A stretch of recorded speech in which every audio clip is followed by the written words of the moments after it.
Hello everyone, it's Helen from Journaling Planet, and today I'm going to be doing my first crafting session since the passing of my beloved husband.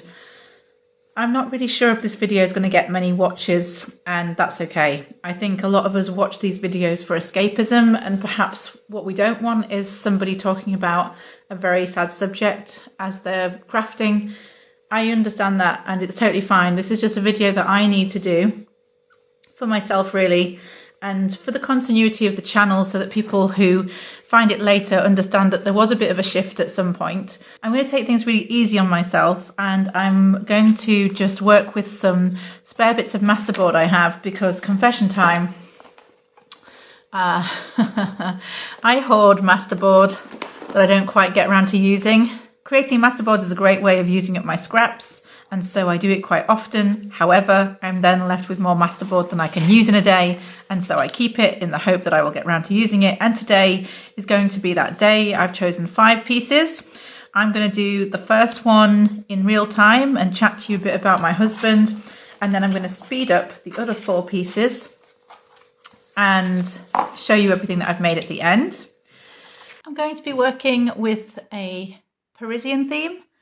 I mentioned a while back, and I still plan to do it at some point, that I'm going to go to Paris with a photographer friend, and we're going to write a book about Paris together.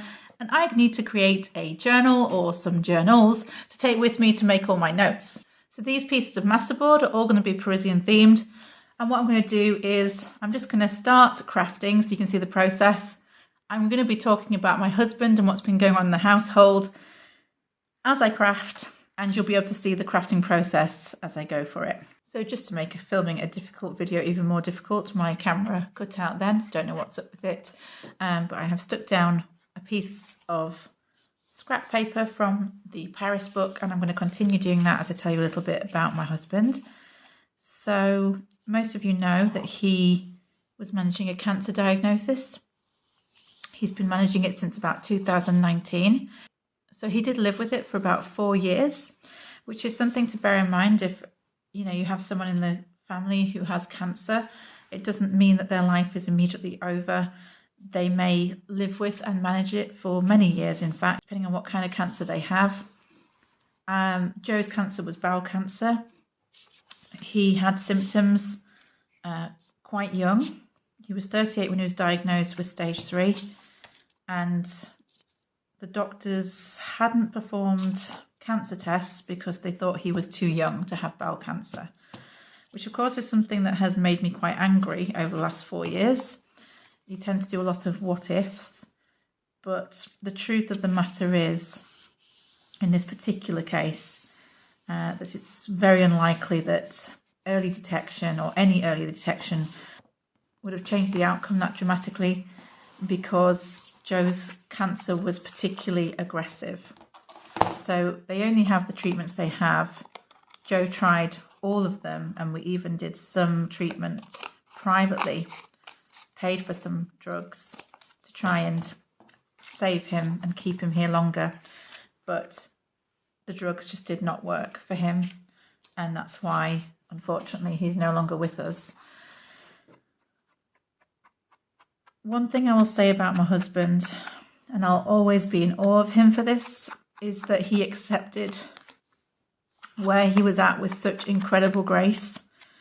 And I don't think I could have done the same if I had been taken at his age. But he really did accept that it was a no-win situation, that we'd done everything that we could to try and save him, and that we'd reached a point where the doctors couldn't actually do anything for him, and his quality of life was extremely low.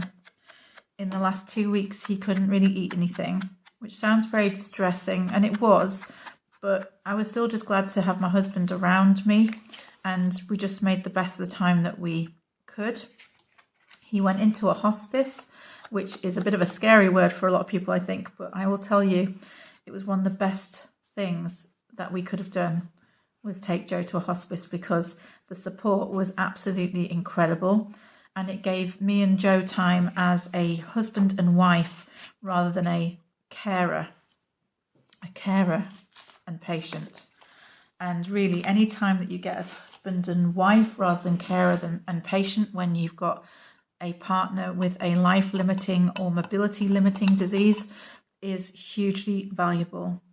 So if any of you are out there and you're suffering, or you know someone who is suffering or managing a life-limiting disease, do look into hospices in your area, because they're not just for end of life.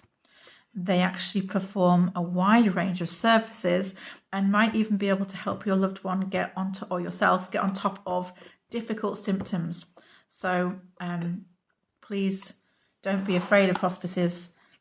They do incredible work, and they made a huge difference to the last couple of weeks of Joe's life, and I will be forever grateful for that.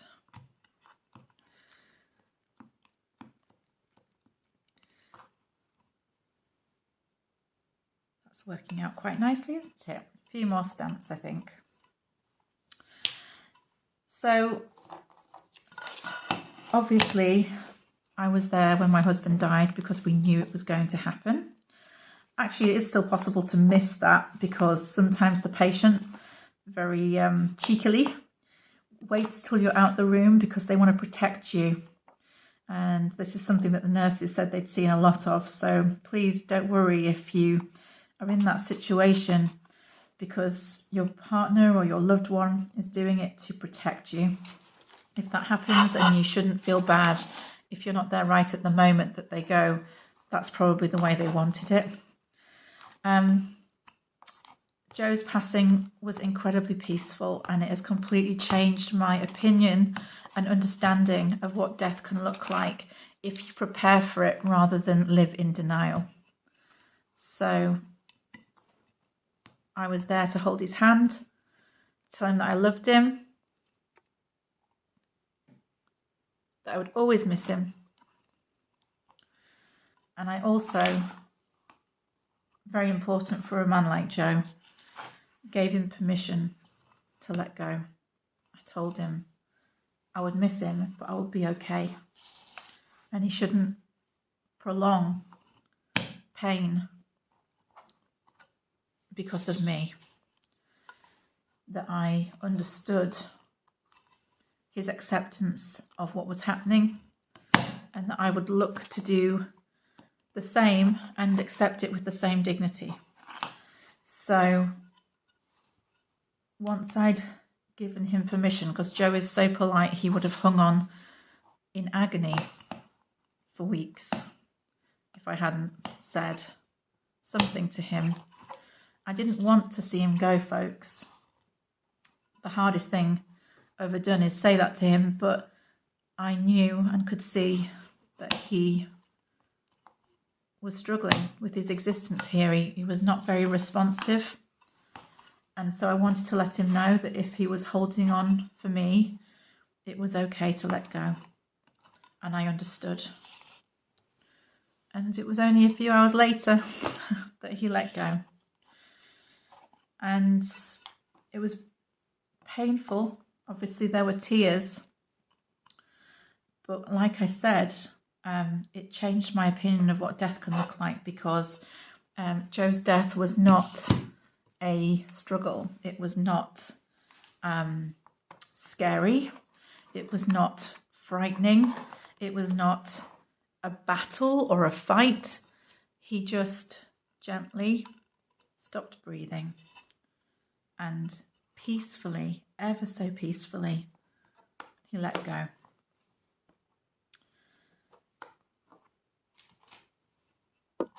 It's the last thing in the world I wanted, but if it had to happen, it couldn't have happened more peacefully than that. And after all the pain he'd been through, much, much pain, he deserved nothing less than a peaceful passing. Myself and his mother were there to hold his hand and to be with him. And I don't really think either of us could have hoped for a more peaceful passing for him. So, lots of pain, incredible pain. I miss him so much. every day.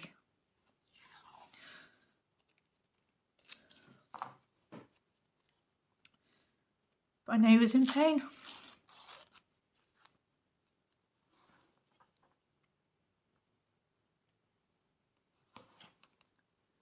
And I promised him that I would keep going.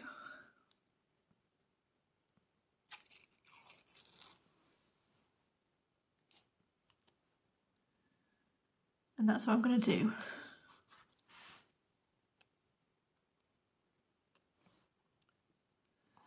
Because I love him.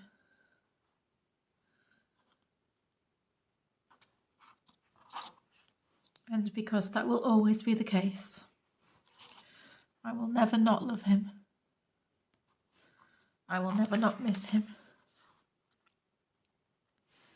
And I've just accepted that is part of the deal. And I will hopefully get to the point where I can think of him and smile.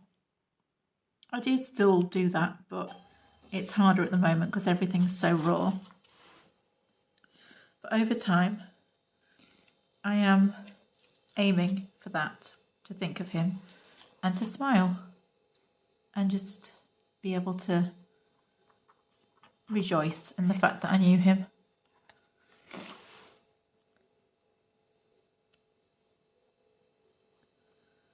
I'm sure there are people watching who have been through similar painful things. I do hope it's a comfort to know that there are other people in the world who've been through what you've been through or similar and have felt similar feelings to what you felt. We all know that we only have the time here we have, and sometimes life is cruel and it takes people like Joe too soon, far too soon. But the reason we grieve so hard is that we loved them so much, and I would not exchange all those years of love just to avoid this.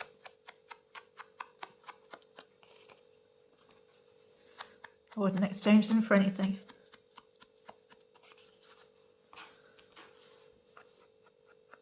So I'm sure that some people are quite, possibly even quite shocked that I said to my husband it was okay to let go.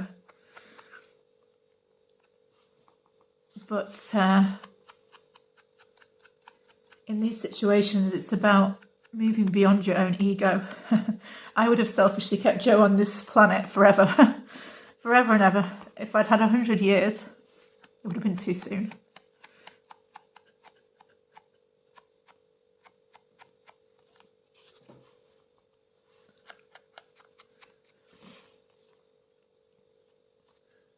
And so I had to think about his experience, his pain, and what was kindest.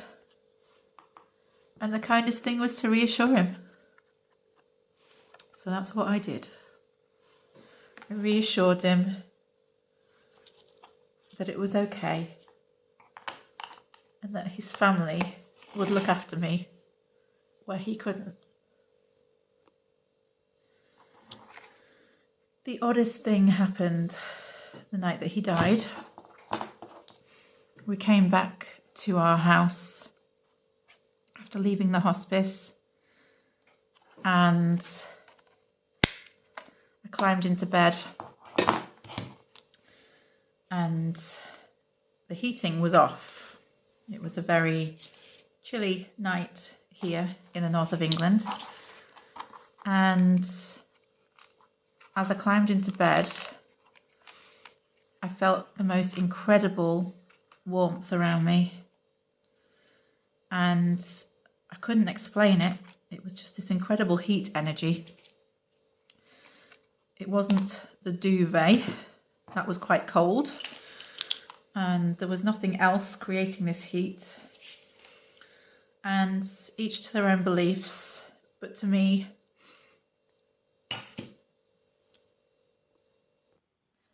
it felt like Joe wrapping himself around me and tucking me in one last time. And I'll never forget that feeling.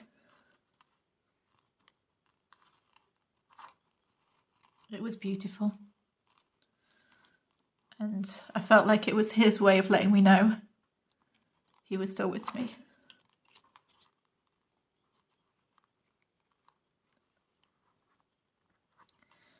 Okay. I think that's about as much bereavement chat as I can manage today.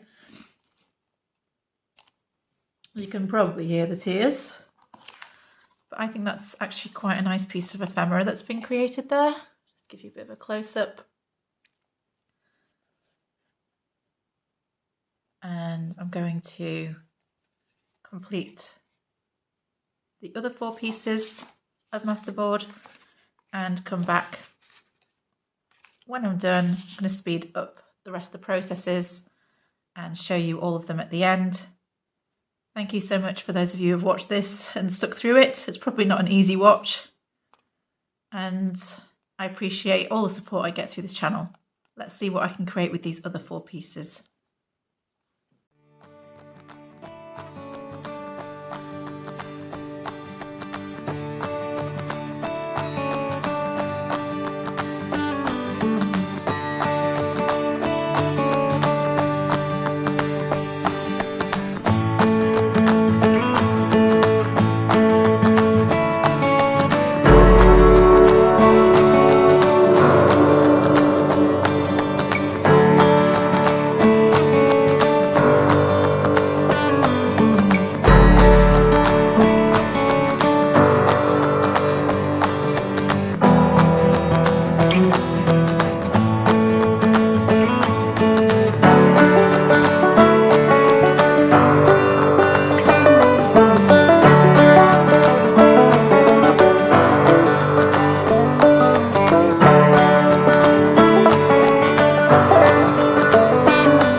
Okay, as you might remember, these were 5 pretty ordinary pieces of masterboard, and I would say that this process today has been, slightly quicker because I have used a pre-printed book, which I would not normally do. And maybe I'd buy a book that was secondhand to cut from. That would be my normal MO because I'm trying to be eco-friendly. But the book that I showed you before was not one that I bought. It's one that I was given for Christmas. I asked for it rather than buy it myself. As you know, I try not to buy non-eco-friendly things for myself. I allow myself to be given a gift now and then. Ever so occasionally, I'll support a small business and buy paper or new printed paper from them.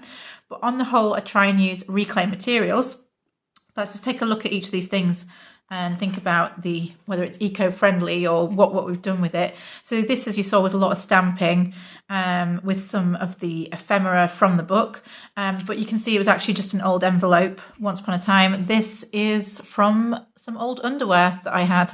I am shameless in using undergarments when it comes to topping tags, and I even topped a tag with some pantyhose in the previous video, or tights, whatever you call them.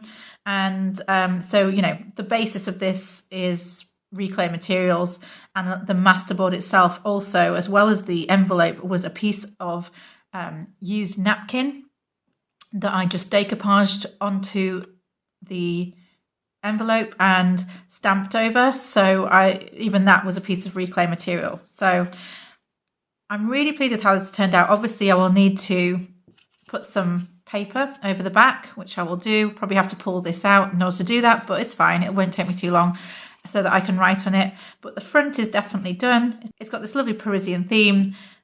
These I sort of think about, you know, Paris perfumes and things, and writers who've lived in Paris. So I think that's worked out really well.